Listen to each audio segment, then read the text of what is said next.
Wes Anderson has such a unique style that many people refer to him as being his own genre. He does this by using recurring actors, unconventional cinematography such as unique aspect ratios, dramatic zooms, and compressed shots. So here are the questions I'll be breaking down. What are his most significant films? What are the defining characteristics and techniques of his style? And how do these techniques impact the audience? Number 1. Wes Anderson's first major film, Rushmore, a coming-of-age drama, is probably his most conventional film, both in plot and cinematography, but early signs of some of his defining characteristics can be seen. These included the font Futura, which has been used in many of his films, symmetrical framing, and a recurring star in his films, Bill Murray. In The Royal Tenenbaums, a comedy film about three estranged siblings who reunite when their father is dying, his strong use of colour palettes emerges, and his role-bending characters can be seen with childish adults and mature-seeming children. His next major film, The Life Aquatic with Steve Zissou, is about a famous aquatic explorer who hunts down a shark after it kills his friend. While this is quite an odd film, you can really see Wes Anderson's style being developed throughout his making.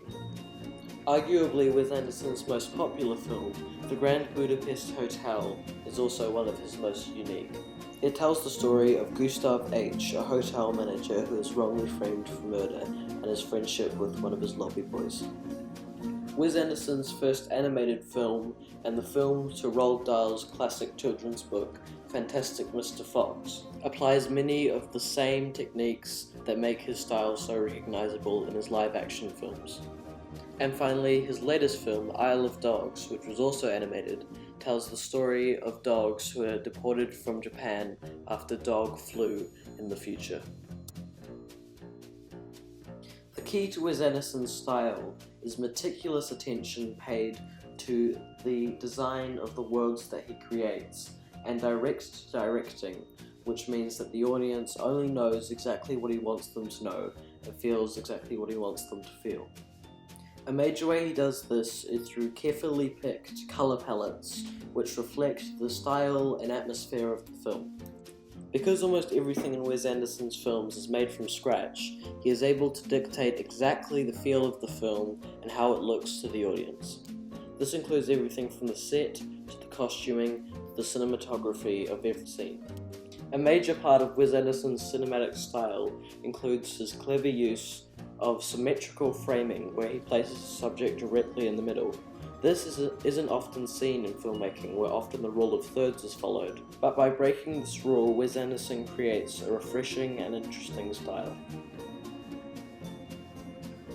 A consistent and well-defined colour palette means the audience feels a part of a world which is separated from their own. It also allows for much stronger set design that goes hand in hand with the detailed production design Wes Anderson uses.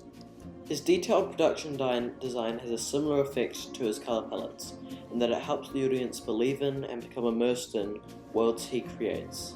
This means his films, for better or worse, usually have a very well-defined vibe, and this helps them become very popular.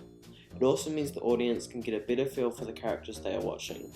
The rich detail and costume design creates interesting and unique characters for the audience to hate or love. His use of symmetrical framing not only makes his style stand out from the competition, but also connects the audience to the subject more deeply, with more focus on the emotion of the characters.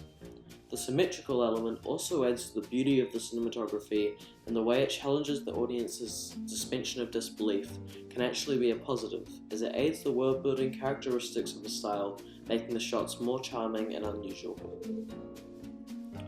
Wes Anderson is one of the most visually creative minds in Hollywood, and has been an inspiration from music videos, to TikToks, to other films. I believe that he is one of the most important directors out there, but because he hasn't taken a path to become more mainstream and just please more and more people. Instead, his style has been further refined and developed while staying true to himself.